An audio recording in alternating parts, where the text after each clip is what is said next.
Olá, vamos à explicação rápida sobre programa de integridade nas contratações públicas conforme a nova Lei de Licitações?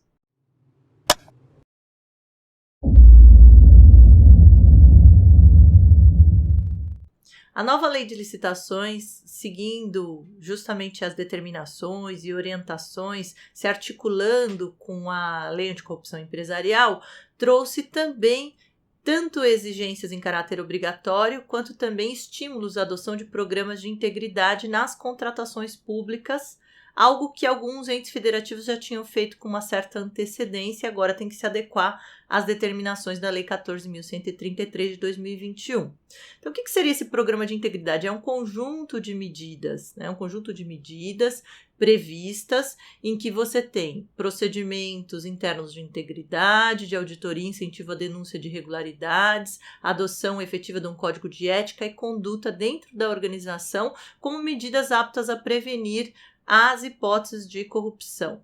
Como que foi a previsão no caso da nova Lei de Licitações? Há 4 hipóteses. Em primeiro lugar, a obrigatoriedade da adoção, da implantação de um programa de integridade para as contratações de grande vulto, conforme o artigo 25, parágrafo 4º, em que a lei determinou que, a partir de 6 meses da celebração do contrato, essa obrigatoriedade da instauração, da criação do programa de integridade. Claro que muitas empresas com contratações desse vulto já têm o seu programa de integridade estabelecido, mas é um caráter obrigatório para essas contratações, o que é muito bom para prevenir corrupção. A gente sabe que corrupção, geralmente, ela se alastra em locais onde há realmente grandes vultos de recursos públicos, como os contratos administrativos. Mas temos outras hipóteses em que a lei determina, estimula a que a empresa tenha um programa de integridade, pois dá algumas vantagens a ela. Então, em primeiro lugar, é utilizada a adoção do programa de integridade enquanto 4º critério de desempate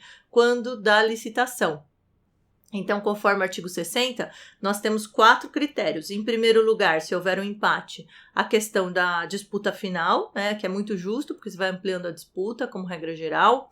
Em segundo lugar, a avaliação do desempenho prévio do contratado, que também é algo importante. A gente vai ter o Portal Nacional de Contratações Públicas com esse histórico relevante também da avaliação de desempenho em relação às contratadas do poder público. Em terceiro lugar, a ação de equidade de gênero, entre homens e mulheres dentro da empresa, também é algo que os organismos internacionais estimulam para o próprio desenvolvimento do país e para o desenvolvimento das organizações. E em quarto lugar, a empresa que tiver programa de integridade está à frente enquanto critério de desempate daquela que não tiver, conforme o artigo 60 da Lei de Licitações, da nova Lei de Licitações. Então, essa é a primeira hipótese de estímulo, a segunda hipótese que eu estou mencionando.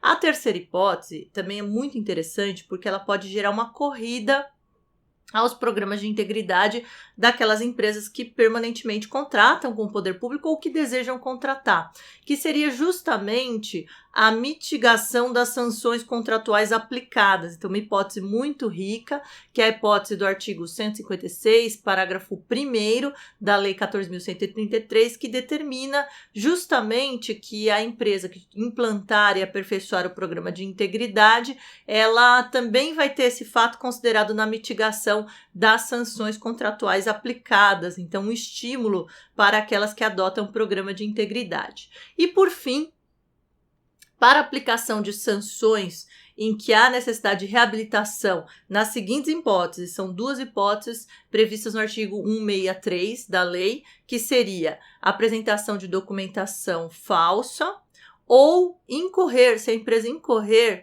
nas sanções de aplicação do artigo 5º da Lei Anticorrupção Empresarial, daí se ela vai ser obrigatório, não é o caso de ser facultativo, não. É obrigatória a implantação de programa de integridade para que haja reabilitação das empresas que incorrerem nessas sanções em particular previstas no artigo 163 da Lei 14.133. Então, rapidamente, né, eu tenho várias obras sobre esse assunto, até uma obra de compliance mesmo, compliance anticorrupção e nas contratações públicas com o Aloysio Zimmer, do Rio Grande do Sul. A gente tem essa obra em que a gente desdobra efetivamente quais são os critérios de programa de integridade, como você articula a integridade do ponto de vista das contratações públicas em relação à lei anticorrupção empresarial, conforme determinações dos órgãos de controle, e também tem uma lei mais, um comentário mais geral sobre a nova lei de licitações aqui,